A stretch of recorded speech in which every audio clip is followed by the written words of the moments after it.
ज्ञान motivation trick में आपका दिल से स्वागत है। वीडियो को लाइक करके सब्सक्राइब जरूर कीजिएगा। चलते हैं वीडियो की ओर। जब हमारा मन काम, क्रोध, लोभ, अहंकार, माया और ईर्ष्या जैसी गलत इच्छाओं से भर जाता है, उस स्थिति में हमारा मन अनियंत्रित अवस्था में आ जाता है और हमारी चेतना अशुद्ध हो जाती है। ऐसा इसलिए होता है क्योंकि हम इस दुनिया से गलत तरीके से जुड़े होते हैं और आसक्तियों के कारण हम पद, सम्मान आदि की अपेक्षा करते हैं, लेकिन वह हमारे अनुसार नहीं होता, क्योंकि हम नियंत्रक नहीं हैं और हमारा मन हमारे मन पर भौतिक प्रकृति के 3 गुणों अर्थात सत्वगुण, रजोगुण, तमोगुण के प्रभाव के कारण बद्ध अवस्था में है। आपने अपने जीवन में कई बार अपने मन के विचारों को नियंत्रण करने की कोशिश की होगी। क्या आपके साथ ऐसा होता है कि आप कई जगहों पर सकारात्मक रवैया दिखाना चाहते हैं पर वहां आप नकारात्मक बातें करके आते हों? भले ही ये सब कुछ मिनटों के लिए होता है, परंतु ऐसे समय में आप अपने मन या दिमाग को नियंत्रित नहीं कर पाते हैं। हम दिन भर में जो भी काम करते और बात करते हैं, सब कुछ हमारे दिमाग के द्वारा ही संचालित होता है। एक दिमाग या मन के कई हिस्से होते हैं जो अलग अलग प्रकार से मनुष्य के व्यवहार पर प्रभाव डालते हैं। अगर आप अपने मन को काबू करना चाहते हैं तो आपको सबसे पहले ये समझना होगा कि आप अपने मन के विचारों और क्षेत्रों पर नियंत्रण नहीं कर पा रहे हैं और क्यों। आज इस पोस्ट में हमने कुछ ऐसे जबरदस्त तरीकों के बारे में बताया है जिनकी मदद से आप आसानी से अपने मन पर काबू कर पाएंगे। गौतम बुद्ध का कहना था, अच्छे स्वास्थ्य का आनंद, परिवार में खुशी और शांति के लिए किसी भी व्यक्ति को अनुशासन बनाए रखने और मन पर काबू रखने की बहुत जरूरत होती है। सबसे पहली बात, अपने करीबी और ऑफिस के लोगों की बातों को सुनें। भले ही आप उनकी बातों को स्वीकार करना चाहते हो या नहीं, उनकी बातों को सुनना बहुत जरूरी होता है। कभी कभी लोग अपने आसपास के व्यक्तियों की न तो बात सुनते हैं और साथ ही उनकी बातों से तंग भी हो जाते हैं। कभी कभी लोगों की बातें सुनने से कुछ ऐसे आइडियाज मिलते हैं जिनसे बहुत कुछ अच्छे काम होने की संभावना होती है। अपने मन पर नियंत्रण रखने का सबसे बेहतरीन तरीका है लोगों की बातें सुनने के लिए अपने मन को मनाएं। लोगों की बातें बार बार सुनने की कोशिश में आपका मन आपके काबू में धीरे धीरे आने लगेगा और लोगों की बातों से आपको तनाव भी महसूस नहीं होगा। अपने दिमाग को नियंत्रित, तेज और सही रास्ते पर रखने के लिए योजना बनाना बहुत आवश्यक होता है। एक ऐसी योजना जिसके हिसाब से आपको अपना लक्ष्य प्राप्त हो सके या फिर आपका करियर सेट हो सके। अगर हो सके तो उस प्लान को लिखित रूप में अपने कमरे और हर उस जगह प्रिंट करके चिपका दें जहां आप हर दिन काम करते हो। योजना बनाने से आपके मन को एक सही रास्ता दिखेगा और बीच बीच में वह नहीं भटकेगा। मन का ना भटकना यानी कि मन पर नियंत्रण पाना। कभी कभी हमारा मन कुछ इस प्रकार की हरकत करता है जिसके कारण हमको बाद में बहुत बुरा लगता है और सोचने में भी मजबूर कर देता है कि ऐसा नहीं होना चाहिए। इसका एक सबसे बड़ा उदाहरण है क्रोधित होना। जब हम गुस्सा होते हैं उस समय हम क्या बोल रहे हैं हमें ध्यान नहीं होता है, पर जब बाद में हम उसके विषय में सोचते हैं तो बहुत अजीब लगता है। गुस्सा होते समय हमारे मन पर हमारा काबू नहीं होता है, इसलिए सबसे पहले मन को शांत करना आना चाहिए।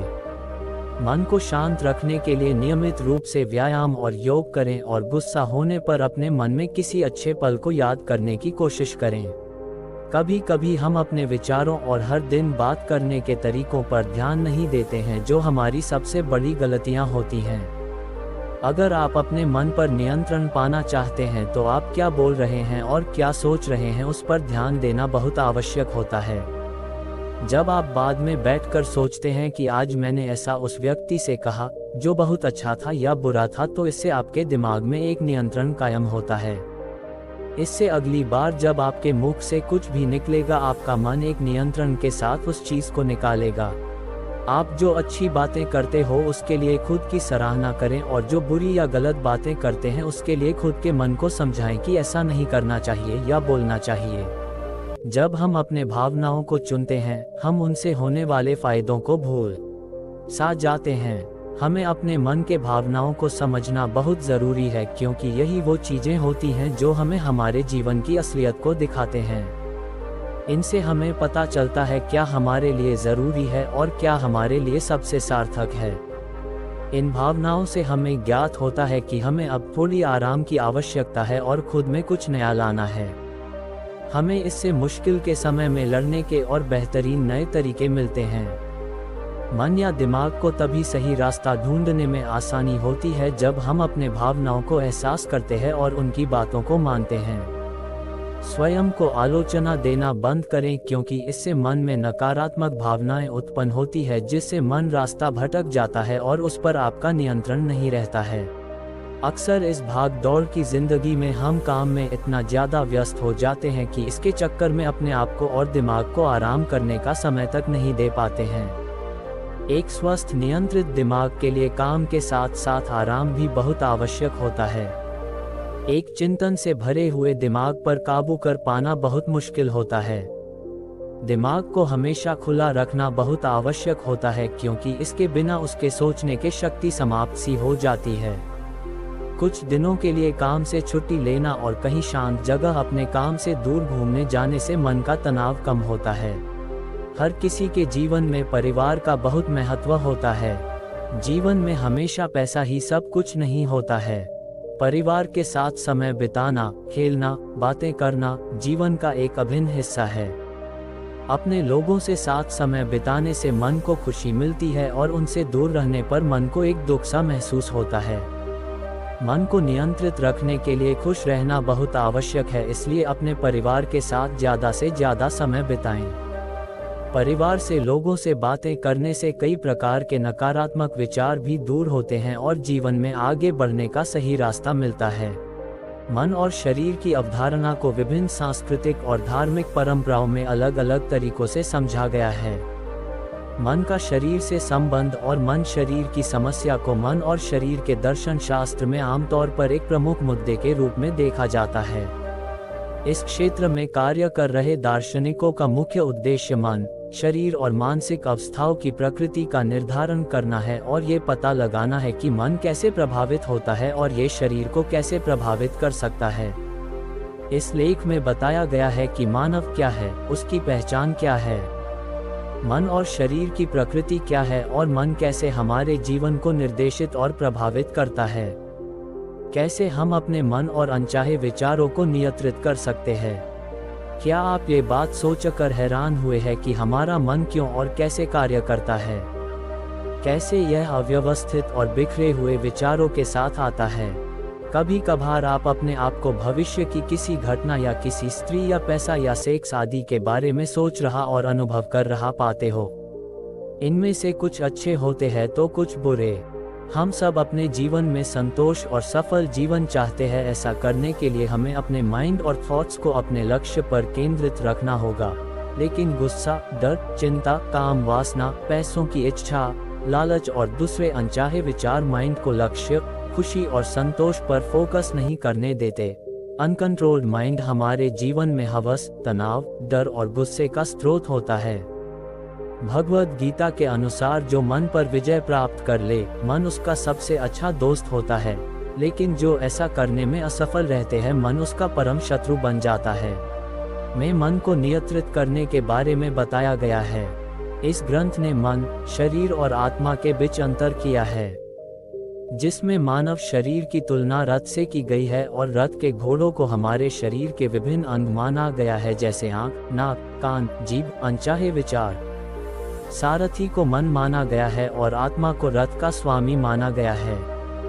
मानव सांसारिक सुखों के प्रति आकर्षित होता है। ये सांसारिक सुख है वासना, सेक्स, पैसा, लालच, अनावश्यक और अनचाहे विचार, गुस्सा। उसका मन उसे इन सुखों और विचारों की दिशा में मार्गदर्शित करता है। ये तभी तक संभव है जब तक कि मन को काबू में ना कर लिया जाए।